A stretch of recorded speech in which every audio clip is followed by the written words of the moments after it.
Hello friends, मैं आज आपको बताने जा रही हूँ पीपीएफ के बारे में। पीपीएफ मीन्स क्या होता है? एक लॉन्ग टर्म सेविंग स्कीम है और उसमें नो रिस्क नो टैक्स होता है।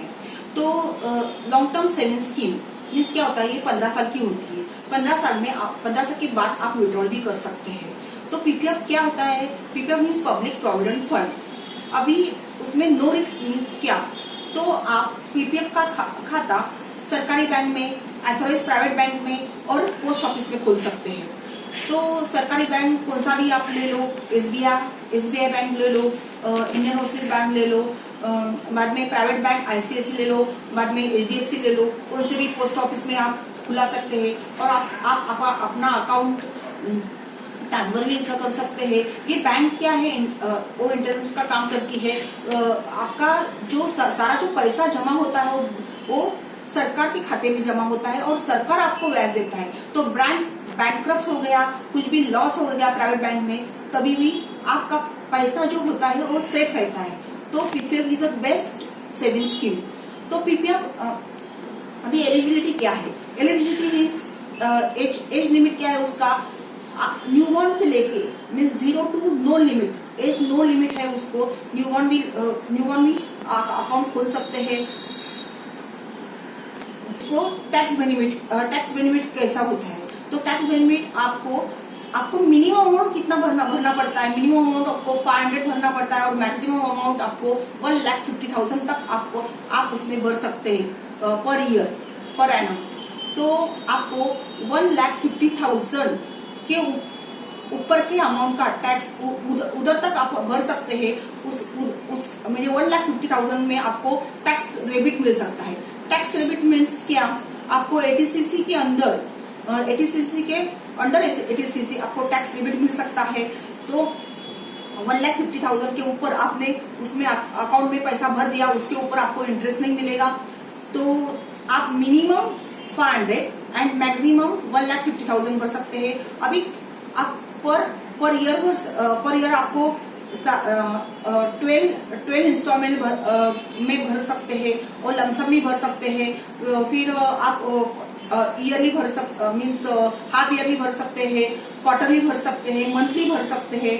तो साल में पहले था कुछ रूल साल में 12 इंस्टॉलमेंट भरने का, लेकिन अभी सरकार ने वो रूल रद्द किया है। तो आप कभी भी भर सकते हैं। तो वो एक हो गया। बाद में अभी कौन कौन अकाउंट खोल सकता है? तो आप खोल सकते हैं, आपकी वाइफ भी खोल सकती है। लेकिन आपकी वाइफ किधर भी जॉब करती है, बिजनेस करती है, आप जो बिजनेस करते हैं तो आप खोल सकते हैं। और आपका बच्चे का भी अकाउंट खोल सकते हैं। लेकिन बच्चों का क्या कैटेगरी है? 18 इयर्स तक आप उसको वो अकाउंट को हैंडल कर सकते हैं। 18 ईयर तक माइनर को, बाद में आपका बच्चा वो हैंडल कर सकता है। तो आपका टैक्स रिबेट कैसा होगा? तो आप हैंडल करेंगे तो आपका अकाउंट का पैसा मीन्स 1,50,000 और बच्चे का अकाउंट का पैसा मीन्स उतना ही रहना चाहिए। उसका जो प्लस है, अभी आपका 50,000 आपके अकाउंट में भरा और बच्चे के अकाउंट में आपने 1,00,000 भरा, तो 1,50,000 के ऊपर नहीं भर सकते। आपका टोटल कैलकुलेशन 1,50,000 ही होना चाहिए। तो और आपको 2 बच्चे हैं तो आपका मिसेस का अकाउंट है, तो दूसरा एक बच्चा मिसेस के अकाउंट से लिंक हो सकता है और दूसरा बच्चा आपके अकाउंट से लिंक हो सकता है। तो आप और एक आदमी एक ही अकाउंट खोल सकता है, किधर भी एक ही अकाउंट खोल सकता है। दूसरा मीन्स एनआरआई अभी इधर आप जॉब करते हैं, बाद में आप बाहर गए, आउट ऑफ इंडिया गए, तो आपका अकाउंट बंद नहीं होगा। तो आपका अकाउंट आप उधर से भी ऑपरेट कर सकते हैं, लेकिन 15 साल के बाद आपका अकाउंट बंद हो जाएगा। ये रूल है। तो और आउट ऑफ इंडिया के जो लोग हैं नॉन रेसिडेंट, वो ये अकाउंट मीन्स पीपीएफ अकाउंट खोल नहीं सकते। Means Indian residency is a priority है। प्रायोरिटी मीन्स इंडिया के लोग ही ये अकाउंट ऑपरेट कर सकते हैं, खोल सकते हैं। आउट ऑफ इंडिया के अकाउंट मीन्स उनको एनआरआई को अलाउड नहीं है। तो ये हो गया कौन कौन खोल सकते हैं। बाद में टैक्स बेनिफिट का मैंने बताया 1,50,000 तक आपका टैक्स सेविंग अंडर एटीसी होता है। तो और बाद में बाद में डिस्कशन के लिए म्हणजे नो रिक्स हो गया, मीन्स बैंक भी हो गई, बैंकक्रप्ट भी होगी, लेकिन आपको लॉस नहीं होगा क्योंकि सरकार आपको ब्याज देगा, तो आपका अमाउंट पूरा सेफ रहेगा। बाद में आपको एक बताने जा रही हूँ, बैंक बैंकक्रप्ट मीन्स आप बैंकक्रप्ट हो गए तो भी आप म्हणजे दिवाला हो गए, म्हणजे आपको आप बैंक का लोन नहीं फेड सकते हैं, तो आपके पीपीएफ अकाउंट पर कोई दावा नहीं कर सकता है, वो सेफ ही रहता है, कोई हाथ नहीं लगा सकता है। एक फायदा बेनिफिट है पीपीएफ अकाउंट का। और बाद में अभी ये लॉन्ग टर्म सेविंग स्कीम है। लॉन्ग टर्म सेविंग स्कीम में क्या होता है, कंपाउंड इंटरेस्ट के ऊपर आपको ब्याज मिलता है। तो ये लॉन्ग टर्म सेविंग स्कीम में जब आप इंटरेस्ट, आपको कंपाउंड इंटरेस्ट मिल सकता है, तो ये स्कीम है। तो आपका बेनिफिट, मेन बेनिफिट क्या है, ये रिटायरमेंट के लिए अच्छी है। रिटायरमेंट के बाद अच्छी आपको पीपीएफ मिलेगा, तो लमसम अमाउंट मिलेगा, और बैंक में रख के आपको उसका ब्याज भी मिल सकता है। दूसरा है आपको बच्चे के पढ़ाई के लिए, मीन्स एजुकेशन के लिए, बाद में सीरियस इलनेस के लिए और मैरिज के लिए बच्चों के, आपको ये फायदेशीर है। ये सब पीपीएफ के बेनिफिट है। अभी आप विड्रॉल कभी कर सकते हैं, तो 15 इयर्स तो मैच्योरिटी है, तो 5 साल के बाद आप विड्रॉल कर सकते हैं। तो 5 साल के बाद आप विड्रॉल कर सकते हैं। तो उसमें भी एक रूल रेगुलेशन है। क्या रूल रेगुलेशन है, आपका बच्चों का एजुकेशन है, हायर एजुकेशन के लिए आप विड्रॉल कर सकते हैं। सीरियस इलनेस है, उसमें विड्रॉल कर सकते हैं, लेकिन जो डॉक्यूमेंट है वो आपको गवर्नमेंट को सबमिट करना होता है, बैंक को सबमिट करना होता है, जिधर अकाउंट है उधर। तो लेकिन कितना अमाउंट आप विड्रॉल कर सकते हैं, तो पहले 5 साल के बाद आप 25% अमाउंट विड्रॉल कर सकते हैं, बाद में 50% अमाउंट अप्लाई कर सकते हैं। और क्लोज आप कभी करेंगे जब भी कोई सीरियस, अभी बैंक का हर साल रूल चेंज होता है, मीन्स ये पीपीएफ अकाउंट का रूल चेंज होता है। पहले वैसा था 5 साल के बाद 25% निकालने का, बाद में 50% निकालने का। अभी आप 5 साल के बाद क्लोज कर सकते हैं एकदम सीरियस इलनेस में और कोई भी हायर एजुकेशन में, लेकिन आपको डॉक्यूमेंट सबमिट करना पड़ता है, और लेकिन उसको पेनल्टी लगती है। तो अभी पीपीएफ का इंटरेस्ट रेट पहले 9% था, मीन्स 10 साल के में 9%, अभी कम होके अभी 7.1% है। तो 7.1% है, तो अभी आपने 5 साल के बाद बंद किया तो आपको 6.1% पेनल्टी लगेगी। तो ये पेनल्टी लगती है। बाद में आप डिफॉल्ट हो गए, अभी 500 मिनिमम आपको पर ईयर 500 भरने का है पीपीएफ अकाउंट में, तो आप डिफॉल्ट हो गए, 1 साल डिफॉल्ट हो गए, तो पेनल्टी कितनी लगती है, 50 रुपीज की।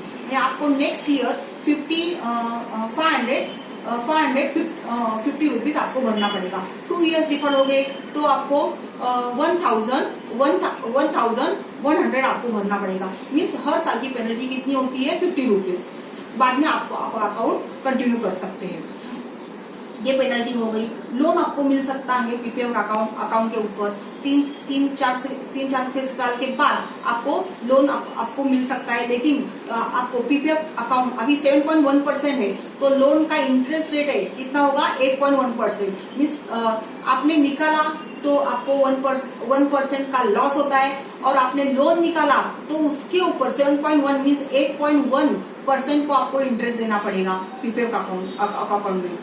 तो आपको लोन भी ले सकते हैं, लेकिन आपका नुकसान ही है। लेकिन ठीक है, पर्सनल लोन से ये लोन अच्छा है 8.1। पर्सनल लोन तो 10% है, एजुकेशन लोन भी 10% के ऊपर ही है। तो आप पीपीएफ अकाउंट के ऊपर आप लोन ले सकते हैं। बाद में अभी मैं डिस्कस कर रही हूँ डेट का। अभी 15 इयर्स में भरने का, लेकिन आपने कभी भी आपको अकाउंट खोलने का है पीपीएफ अकाउंट, तो फाइनेंशियल ईयर्स आपका जो इंटरेस्ट रेट होता है ना, तो फाइनेंशियल ईयर कैलकुलेट होता है। मीन्स 1 अप्रैल से लेके 31 मार्च तक फाइनेंशियल ईयर। तो आपको अकाउंट खोलने का है, तो आप 1 to 5 डेट तक मीन्स अप्रैल में आप अकाउंट खोलिए, नहीं तो आपको आगे 1 ईयर और बढ़ेगा। मीन्स आप अकाउंट जून में खोलेंगे, जुलाई में खोलेंगे, तो आप 16 इयर्स तक आपको भरना पड़ेगा। आपका जो फर्स्ट ईयर है वो फाइनेंशियल कट होगा और एक 1 ईयर और बढ़ेगा। तो आपको अकाउंट खोलना है तो 1 अप्रैल से 5 अप्रैल तक आप अकाउंट खोलिए, तो आपको 1 ईयर आपको बच सकता है, तो बराबर 15 इयर्स हो जाएंगे। आणि आपको ये मंथली कंपाउंड इंटरेस्ट कैलकुलेट होता है, तो आप मंथली इंटरेस्ट कंपाउंड कैलकुलेट होता है, इसलिए आपको मैं एक डेट बता रही हूँ 1 से 5 तक, मीन्स 1 से 5 तक आप उसमें मंथली आपको लमसम भरने का है, मंथली भरने का है, क्वार्टरली भरने का है। तो आप ध्यान रखिए कि आप 1 to 5 डेट तक उसके बीच में ही आप अपना अमाउंट उसमें भरिए, नहीं तो वो 1 महीने का आपको लॉस हो सकता है। तो आप ज्यादा अमाउंट भरेंगे तो 15 इयर्स के बाद लाख तक लॉस हो सकता है, कम अमाउंट पे कम लॉस। लेकिन क्यों लॉस करने का, इंटरेस्ट हर 1 महीने का इंटरेस्ट आपको इम्पोर्टेंट है, इसलिए मैं आपको रिकमेंड करूंगी कि मैंने जो टाइम स्लॉट बोला है कि डेट बोला है टाइम स्लॉट की, कि महीने के फर्स्ट 5 दिन मीन्स फर्स्ट टू 5 उसके बीच में आप कभी भी भर सकते हैं। उसके बाद में आपने भरा तो 1 महीने का आपका इंटरेस्ट कम होगा, जो अमाउंट है उसका इंटरेस्ट कम होगा। इसलिए वो एक रूल है पीपीएफ अकाउंट में, मंथली कंपाउंड इंटरेस्ट होता है। अभी मैं कैलकुलेशन के बारे में बता रही हूँ। आपको पीपीएफ कैलकुलेटर आपको गूगल पे भी सर्च करके मिल जाएगा। अभी आप मंथली भी भर सकते हैं, क्वार्टरली भी भर सकते हैं, ईयरली भी भर सकते हैं, लमसम भी भर सकते हैं। ऐसा नहीं कि 1 लाख ही भरने का है, एसआईपी नहीं है, सिस्टमेटिक इन्वेस्टमेंट प्लान। तो आप कभी अभी मिनिमम तो 500 मैंने बोला है, तो आपका जितना कैपेसिटी है उतना आप भर सकते हैं। लेकिन आपको रेगुलर सेविंग की, ये पीपीएफ अकाउंट से क्या रेगुलर सेविंग की, लॉन्ग टर्म सेविंग की आपको आदत लगेगी। पेनल्टी लगती है तो आपको मालूम है फाइनेंशियल ईयर में इतना भरने का ही है ये अकाउंट में, तो आपको आदत लगेगी और कंपाउंड इंटरेस्ट के ऊपर आपको ब्याज भी मिलेगा। ये मेन है। आपको 15 साल तक आपको मैच्योर अमाउंट भी मिल सकता है। उसके बाद आपको आगे बढ़ाने का है तो 5 साल आप आगे बढ़ा सकते हैं। अभी आप 35 इयर्स तक भी बढ़ा सकते हैं।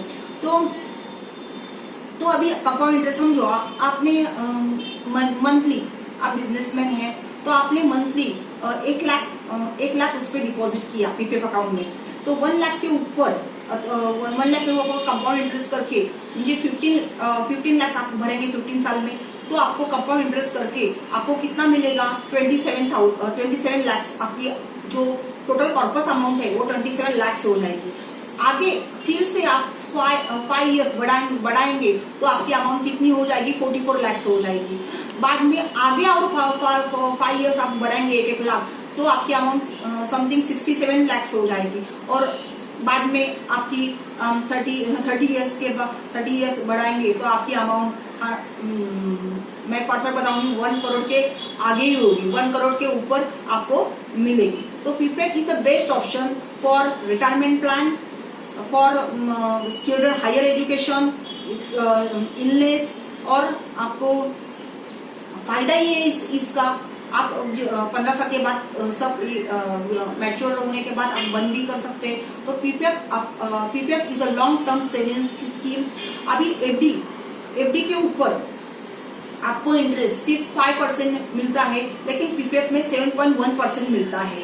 तो एफडी से जब आपकी जो कैपेसिटी अच्छी है, अर्निंग कैपेसिटी अच्छी है, तो PPF is a best for long saving scheme. FD से मैं रिकमेंड करूंगी PPF is a best than FD, क्योंकि उसका ब्याज दर भी इधर भी एफडी से 2% अच्छा है। सुकन्या में भी 7.6% है शायद। तो मैं आपको रिकमेंड करूंगी, आप 500 को तो साल में भरने का है, तो हर एक इंडियन नागरिक का पीपीएफ अकाउंट होना ही चाहिए बैंक में। या पोस्ट ऑफिस में किधर भी खुला है, लेकिन होना ही चाहिए, क्योंकि ये लॉन्ग टर्म आपको सेविंग स्कीम की आदत लगेगी और आपका सेविंग भी हो जाएगा और आपको इंटरेस्ट भी अच्छा मिलेगा। तो मैं आपको रिकमेंड करूंगी कि आप पीपीएफ पब्लिक प्रोविडेंट फंड आप अकाउंट जरूर खोलिए बैंक में। आपको सारे मैंने जो बताए सब बेनिफिट मिलेंगे। कोई भी आपको कुछ क्वेश्चन पूछने हैं तो मेरे कमेंट बॉक्स में पूछ सकते हैं, और कोई टॉपिक रह गया है तो मैं अगले वीडियो में डिटेल में मींस कैलकुलेशन सब डिटेल में आपको शेयर करना चाहती हूँ, शेयर करूंगी अगले वीडियो में। पीपीएफ के बारे में कोई पॉइंट रह गया है तो अगले वीडियो में आप देख सकते हैं मेरे पीपीएफ अकाउंट के बारे में, वो कैसी अच्छी है। तो ये वीडियो मेरा आपको पसंद आया तो लाइक शेयर सब्सक्राइब कीजिए, शेयर तो पक्का कीजिए आपके रिलेटिव में, आपके फ्रेंड में, तो आपको सबको मालूम होना चाहिए कि पीपीएफ अकाउंट क्या होता है, उसके बेनिफिट क्या होते हैं। बाय।